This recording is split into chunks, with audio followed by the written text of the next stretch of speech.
उनके शिष्य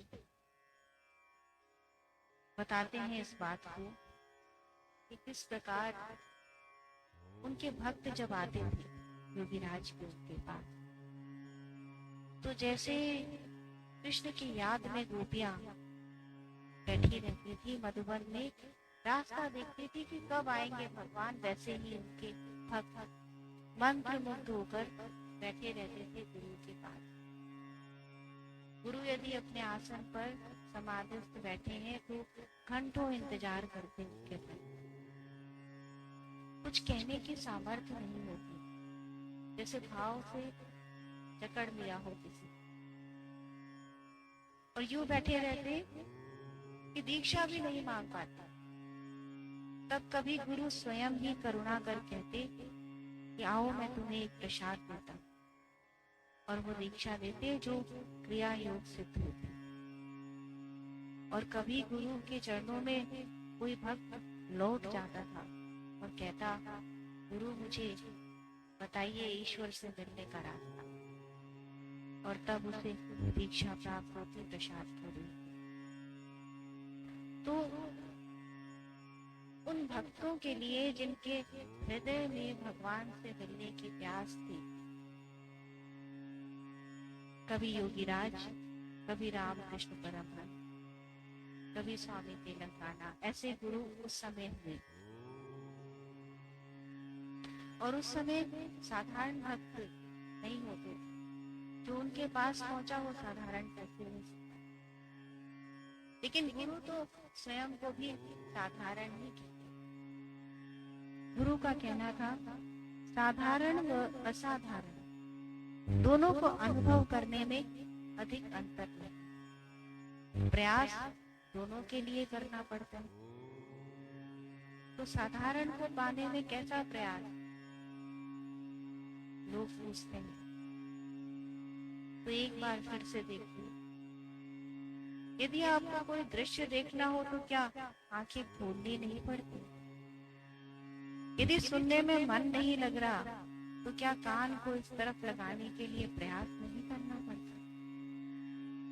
यदि दवा पीनी है और कड़वी है तो क्या प्रयास नहीं चाहिए?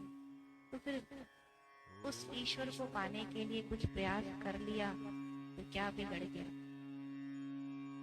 तो ऐसे साधारण दिखने वाले असाधारण गुरु हैं श्री योगीराज।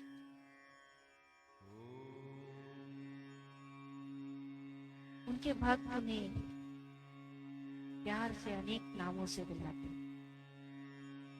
कभी ठाकुर कहते, कभी गुरुवर, कभी योगीराज, कभी मुनिवर, अनेकों नाम से प्यार से बुलाते। और गुरु ने भक्तों में कभी, शिष्यों में कभी अंतर नहीं किया।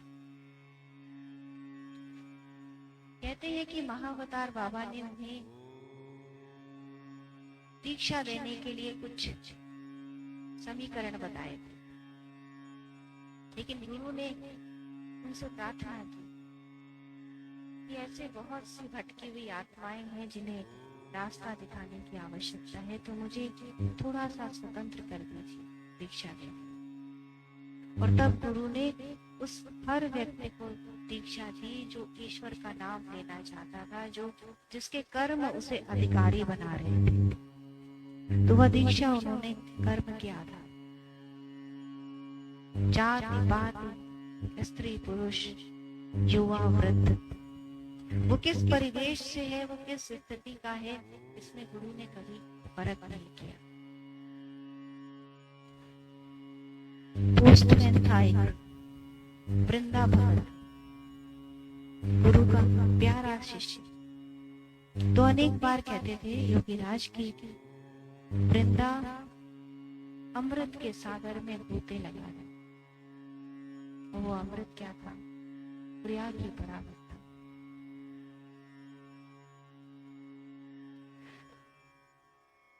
गुरु के एक शिष्य शैलेंद्र बेजॉय दास गुप्ता बताते हैं एक घटना, गुरु के असाधारण साधारण स्वरूप की घटना।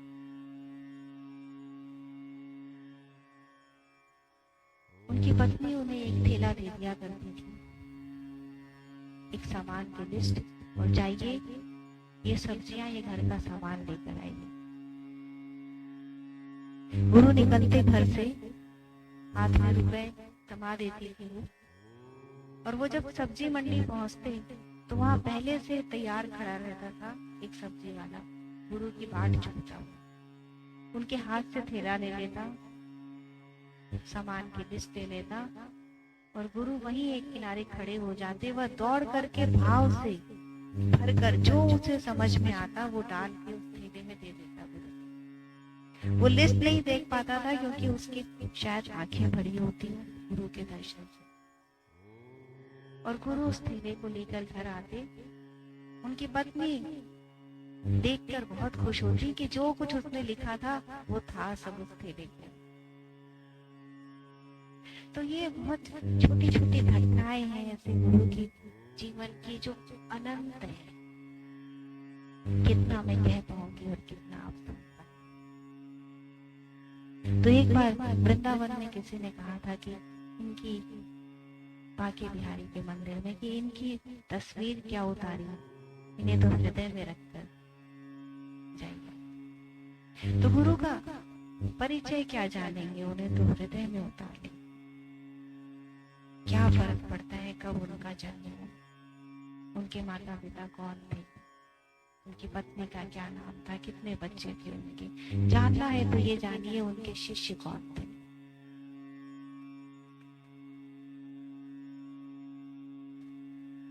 जानना है तो ये जानिए उनके शिष्यों ने क्या कहा उनके बारे में। तो सत्यानंद गिरी लिखते हैं कि जब मैं उनकी आत्मजीवनी लिखने के लिए गया, गुरु की कथा लिखने के लिए आगे बढ़ा, तो अनेक शिष्यों ने मना कर दिया। वो नहीं चाहते थे कि गुरु के बारे में कुछ लिखा जाए, क्योंकि जो भी लिखा जाएगा वो कम होगा।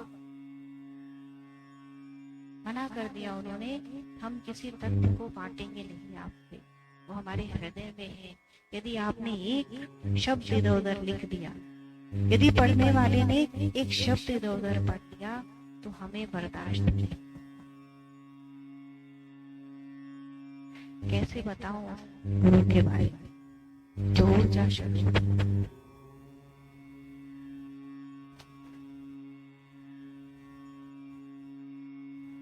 स्वामी प्रणवानंद गिरी महाराज गुरु के एक एक्सेप्शनल शिष्य थे। गृहस्थ जीवन को बढ़ावा दिया गुरु, क्रिया योग को धरती पर लाए, गृहस्थ के बीच में बन पाया, और जो भी उनके पास आता था उसे वह गृहस्थ जीवन निभाने की शिक्षा देते थे। एक बहुत ही असाधारण सी परिभाषा थी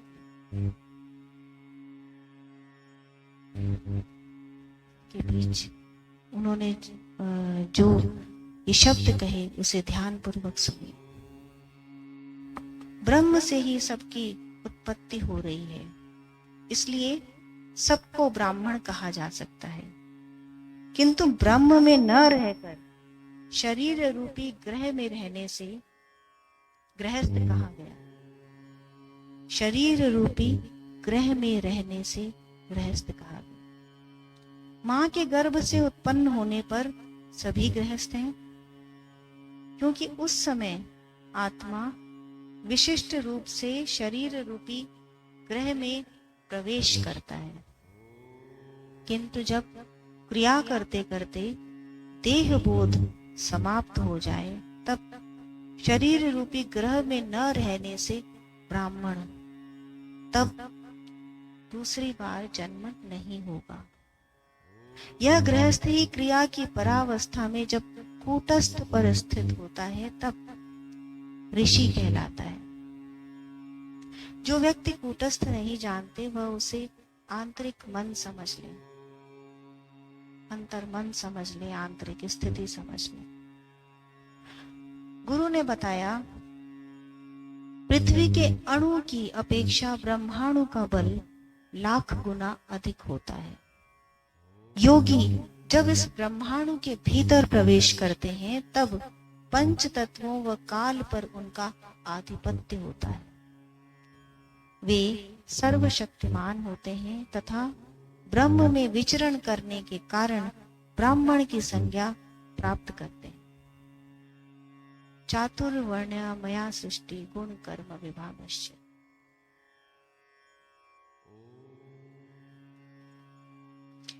जन्म के आधार पर जाति नहीं होती, कर्म के आधार पर, गुण के आधार पर मैंने इस सृष्टि में 4 वर्ण बनाए, कहते हैं भगवान कृष्ण भगवत गीता में। और गुरु ने बताया कि किस प्रकार ब्रह्मांडों में जो विचरण करे वह ब्राह्मण, शरीर के ग्रह में रहने वाला प्रत्येक व्यक्ति गृहस्थ। तो शरीर के ग्रह में रहने से अभिप्राय क्या है? देहात्म बुद्धि का अभिप्राय। यदि बुद्धि देहात्मवादी है, यदि आप अपने आप को अपने नाम, अपने शरीर, अपने स्थिति से परिचय कराते हैं तो आप गृहस्थ हैं। फिर आपने चाहे कपड़े गेरुआ पहने हो या रंगीन। तो गृहस्थ धर्म को बढ़ावा दिया गुरु ने, लेकिन केवल एक प्रणवानंद गिरी थे जिन्हें उन्होंने संन्यास लेने के लिए आज्ञा दी। किन्हीं कारणों के कारण प्रणवानंद गिरी, स्वामी प्रणवानंद गिरी, क्योंकि उच्च कोटि के साधक बने हुए आगे जाकर, वह योगीराज के अनेक प्रमुख शिष्यों में से एक थे, प्रिय शिष्यों में से एक थे।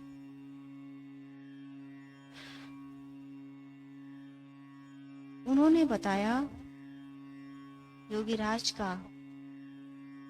के जीवन की एक घटना, जो वस्तुतः प्रणवानंद के जीवन की घटना थी कि एक बार साधना काल में उन्होंने गुरु के आकार को जानना चाहा। यह जानना चाहा कि क्या इस अनंत योगी की छाया, इस अनंत योगी की छाया क्या पृथ्वी पर पड़ती है? यह जानने के लिए ध्यान किया स्वामी प्रणवानंद गिरी महाराज ने और पाया कि यह तो अनंत है, कि ब्रह्मांडों से परे ब्रह्मांड का निर्माण कर रहे हैं गुरु। आकारहीन है, निराकार है, परमात्मा स्वरूप नहीं स्वयं परमात्मा है। तो हतप्रभ रह गए प्रणवानंद महाराज, और उन्होंने अद्भुत और अत्यंत आश्चर्यजनक रूप से लिखा है कि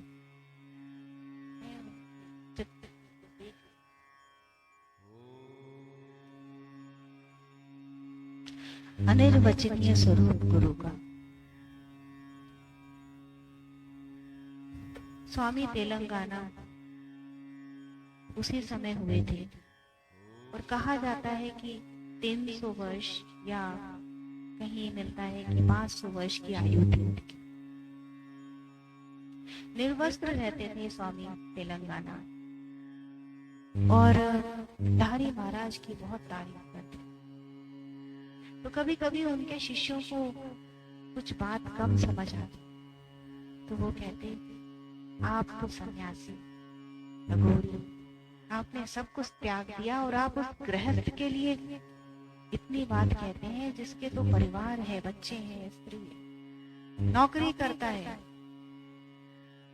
तो स्वामी ने एक बार भरी सभा में कहा, देखो 300 वर्ष में मैंने लंगोट भी त्यागी, तब मुझे जो गति मिली वो उस गृहस्थ ने 30 वर्ष से कम समय में गृहस्थी निभाकर प्राप्त।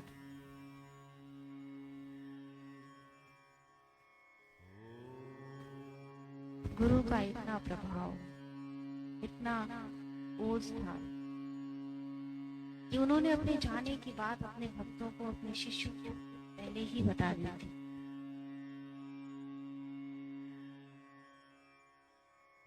श्रीयुक्त कली कुमार रॉय एक अन्य प्रमुख शिष्य थे। वो बताते हैं कि 1895 में आषाढ़ महीने में उनके पास सूचना आ गई थी कि गुरु अपना शरीर त्यागेंगे, वहां समाधि लेंगे 1895 के अश्वनी माघ में।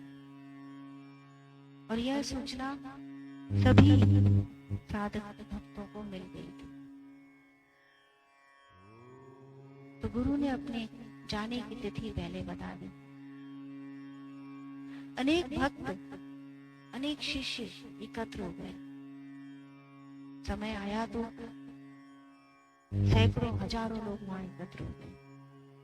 लेकिन कुछ ऐसे भी थे जो नहीं आ सके। जो नहीं आ सके उसमें एक थे स्वामी प्रणवानंद गिरी महाराज। अनेकों प्रयास के बाद भी समय पर किन्हीं कारणवश नहीं पहुंच पाए। तो गुरु आए उनके पास, दर्शन दिए उन्हें युवा रूप में और कहा, अब जाने से कोई फायदा नहीं प्रणवानंद, परेशान मत हो, वहां सब हो गया। इस तरह की घटनाएं एक नहीं है, अनंत है। योगानंद का नाम आपने सुना होगा, परमहंस योगानंद। उनके गुरु थे श्री युक्तेश्वर और युक्तेश्वर के गुरु थे योगीराज। तो योगानंद ने बचपन से ही अपने आसपास योगीराज के शिष्यों को देखा। उनके माता पिता योगीराज के शिष्य थे। अनेक साथ खेलने वाले बच्चों के माता पिता योगीराज के शिष्य थे। लेकिन योगानंद गुरु को ढूंढ रहे थे ईश्वर की प्राप्ति के लिए। और उन्होंने किसे गुरु बनाया? गुरु युक्तेश्वर को, जिन्होंने कभी कोई मिरेकल्स नहीं दिखाए। क्योंकि जो सच्चा साधक है, जो सच्चा गुरु है, वो इन बातों से दूर रहता है। तो एक बार इसी तरह की घटना है कि आशीष बाबू थे योगीराज के प्रिय शिष्य। मन उठ गया उनका, दूर रहते थे। गुरु से मिलने की जब मन में आ जाती है तो रुकता नहीं मन, फिर वो आकर्षण से बंध के खींचता है। और जैसे पतंगा जाता है नौ के पीछे, वो रोक सकता ही नहीं उसे कोई। तो आशीष बाबू ने अपने बॉस से रिक्वेस्ट करी, 1 हफ्ते की छुट्टी मांगी। उन्होंने मना कर दिया। आशीष बाबू ने पुनः प्रार्थना की। तो उनके जो बॉस थे भगवती चरण दास, उन्होंने कहा कि नहीं, तुम अपने गुरु से मिलने जाने के लिए कह रहे हो, मुझे ये सब बातें पसंद, काम पर ध्यान दो। तो दुखी होकर सर झुकाकर आशीष बाबू बाहर निकले। बहुत परेशान रास्ते में जा रहे थे सर झुकाए हुए।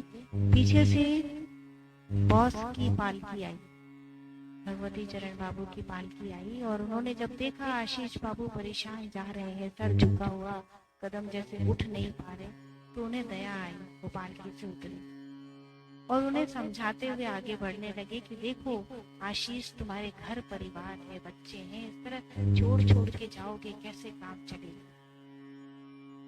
मैंने ठीक किया है तुम्हें नहीं जाने देने के लिए। तुम्हें मेरी बातें कड़वी लग रही हैं, पर तुम्हें शीघ्र ही पता चलेगा कि सत्य क्या है।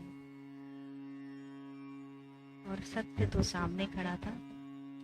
योगीराज अपने ऊर्जा शरीर को लेकर प्रकट हुए।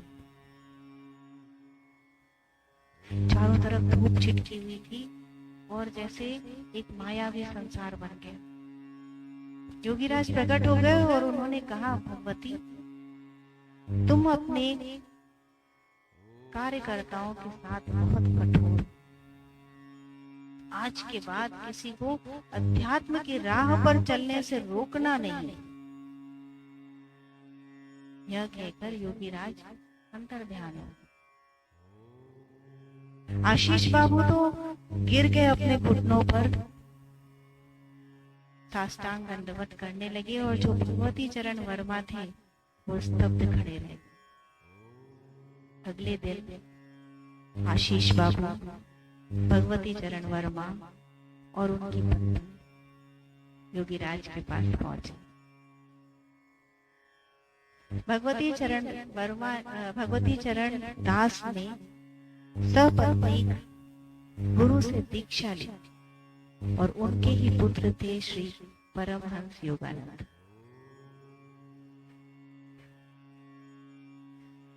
कैसे जानेंगे परिचय ऐसे गुरु का? वो गुरु तो कहता ही नहीं कि मेरा परिचय करो, वो तो कहता ही नहीं कि मेरी पूजा करो, वो कहता ही नहीं कि मेरी आरती करो। सिर्फ एक बात कहते हैं गुरु,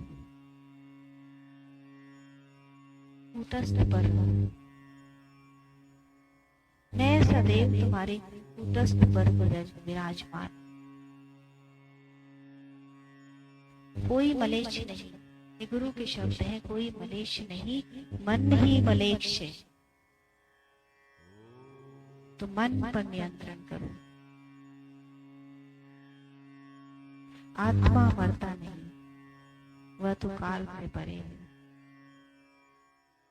तो क्यों तुम उस विषय की, संसार की चिंता कर रहे हो? योगी बनने में मन इतना दुर्बल क्यों? वृक्ष की छांव और नदी का पानी कोई छीन नहीं सकता तुमसे, तो क्यों तुम्हें योगी बनने की चाह नहीं?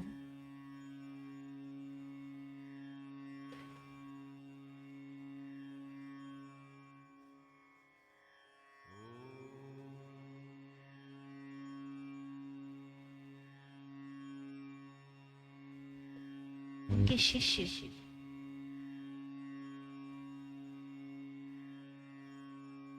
गुरु का साथ ढूंढते थे और आज भी हम गुरु का साथ ढूंढते। श्रीयुक्त कली कुमार राय ने एक बार बताया कि कितनी ही बार वो जाकर गुरु के साथ उनके घर पर रहते थे तो क्या देखते थे, 8-9 दिन तक रातों को एक बार उन्होंने देखा कि लगातार दिन में गुरु काम करते, बाहर जाते, पढ़ाते, शाम को गीता अध्ययन कराते और रात को उनके पास, रात ढलने के बाद 13वें वस्त्रधारी सन्यासी और साधुओं का तांता लगा रहता। पूरी रात ज्ञान चर्चा होती, एक मिनट भी पलक झपका 8-9 रातें एक साथ निकाल। गुडाकेश कहा भगवान ने अर्जुन को, जिसने नींद पर विजय पाई, इंद्रियों पर विजय, नींद पर विजय, वासनाओं पर विजय। ऐसे थे हमारे गृहस्थ योगीराज।